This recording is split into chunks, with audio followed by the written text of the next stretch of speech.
大家好，我是石头。身后的这栋房子，只要1-2万块钱就可以买得下来。然后这栋房子距离县城很近，也就1.5公里左右，相当于在城郊位置的房子。我们都知道，在县城里面买一套房就是好几十万，那为什么这套房子只要1-2万块钱呢？待会儿我带大家沿着房子走一圈，可能你们就会得到答案了。那在门前的位置我们发现了一些这样的古董，坛坛罐罐。你看，这个还挺有造型的，这是一个土罐子，小小的。这边还有个大的。在我们这边的农村里面好多家庭都会有这样的土罐子。以前是用来储存一些食物的。这边还有一些碗，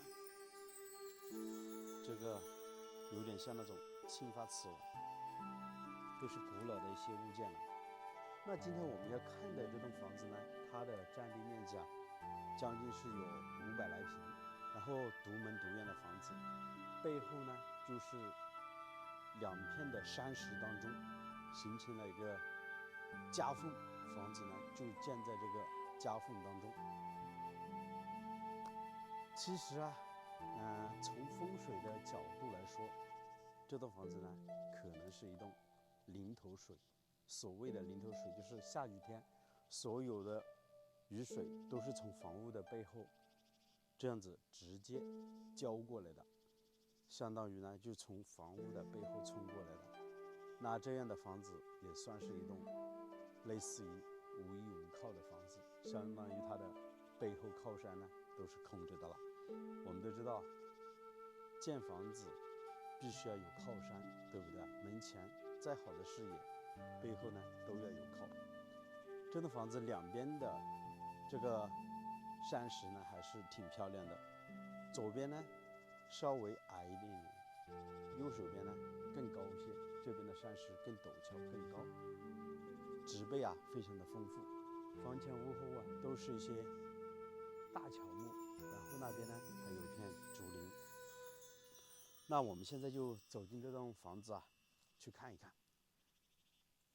这边的院坝位置将近有300来平，都没有硬化，所以院坝里面长满了杂草。这户主人家已经是搬出去很多年了，相当于现在房子都不要了，荒废在这边。所有的房门都被拆了下来，随意的堆放在这里。你看这边的房门木框都已经开始要倒塌了，这边的电表也被拆走了，上面的电线有的已经被拆走了，大门都没有了，这个锁也是这样子随意的挂在这里。然后这是一栋3开间的木房子，中间是堂屋，两边都是卧室。整个房子我看了一下，是有5个房间，一个客厅，一个厨房。那我们就闲话不多说，从这边走到房子里面，带大家一起来看一下。这是一栋土家族的房子。之前我说过，我们苗族的房子，它的神龛是在左手边，那土家族就在房屋的堂屋的正中间，逢年过节都会烧香烧纸，在这边祭拜的。堂屋的位置留了3个房门，这边一个，这里一个，这里一个，可以通过每一道房门进到房间里面。基本上这边的房子都不住在2楼的，都是住1楼，2楼是堆放一些杂物的。那我们从这边走过来之后才发现这里是一个很宽的房间，将近30来个平方左右。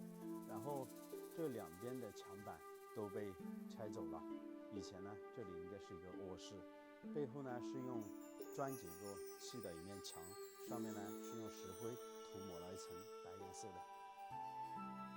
整个房间地面都做了一个硬化，窗户留的比较小，做了一些简单的雕花。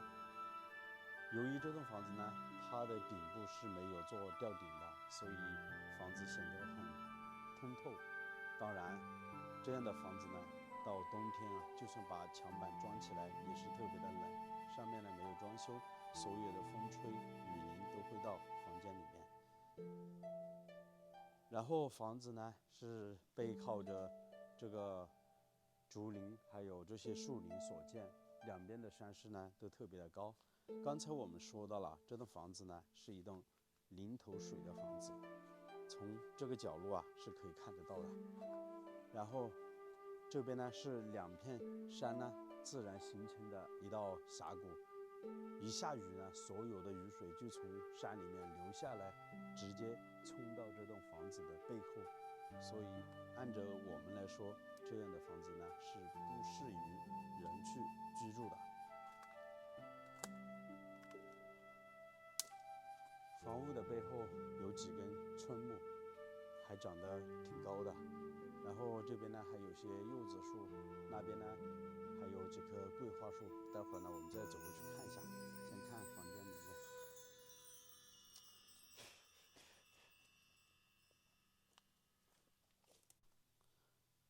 从这边是有一道房门可以进去的。这里是用砖砌的墙面，然后呢整个屋顶是一个斜面的。以前这里也是一个卧室，将近有20来个平方左右。里面的光线特别的暗，住在这里面呢给人一种非常压抑的感觉，这样的房间是很不好居住的。然后通过这道房门再进来，就是他们家吃饭的一个地方了。平时呢也是用的比较多的一个地方，因为这里呢是有个火塘。之前我给大家说过，我们湘西这边土家族它是比较随意的，它的火塘呢随意的去摆放，有的是在堂屋，有的是在偏房。像我们苗族的火塘呢，基本上都放在左手边的那个房间里面。然后这个呢就是堂屋背后的一个小房间呢，从这里呢还有一道房门可以穿到这边的厨房位置。厨房呢是3口灶，然后都是放的铁锅。其实我们湘西这边呢还有一个说法建这个灶台不能随意建的。但是这户人家呢也是非常的奇怪，他们家的灶台是这样子去，灶门口是朝着这边的。其实我们农村建房子，如果你的灶门口朝的方向呢，基本上要和大门一个方向。这栋房子的大门呢就在这里，其实灶门口呢应该是朝在这边，然后人在这边炒菜，在那边烧火，对不对？大门口我们这边建的灶台和这个柴火灶的灶台和大门是一致的，相当于是同一个方向。所以进入这栋房子呢，我觉得很多地方都非常的怪异。好，那我们再过来看一下，这边呢就是进入侧面了。这里有个大水缸，这个水缸呢高度将近是有8到90公分左右，都是从山里面捡过来的石板，4块石板给它镶嵌拼成了一个大水缸，都是一家人蓄水的位置。前面呢也就是一个房间，我们可以大概看一下。这边呢木墙板也都拆走了，里面呢有一个衣柜，然后整个房间呢也没有从中间做一个隔断，以前呢都是一个卧室。那现在我们要带大家去看的就是这栋房子为什么说是一栋临头水的房子，就从这里走过去。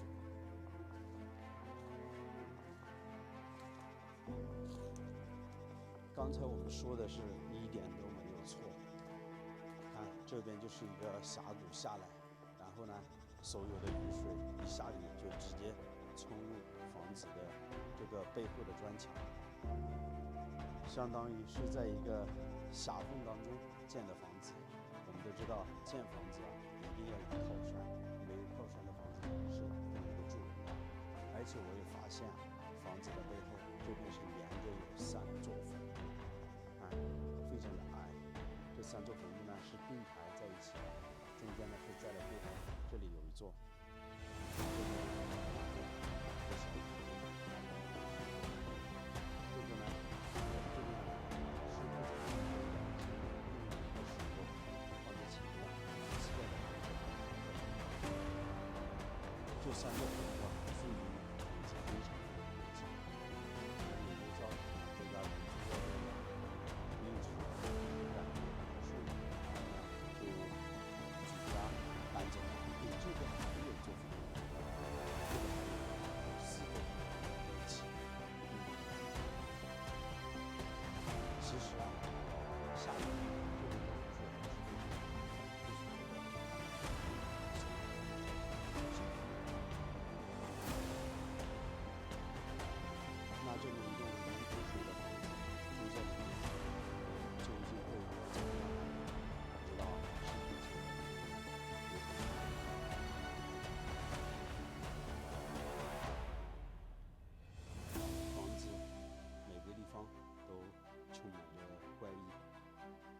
走到房子里面，给人的感觉是特别的压抑。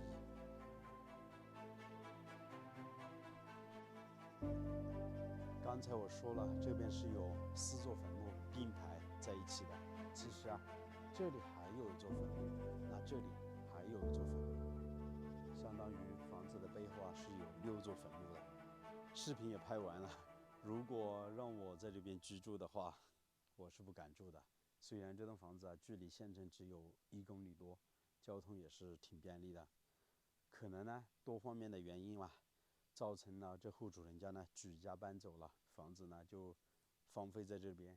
与其说是荒废，完全应该是丢弃不要了吧。好了，朋友们，那这期的视频啊就为大家分享到这里，我是石头，喜欢的请记得点个订阅，我们下期再见了，拜拜。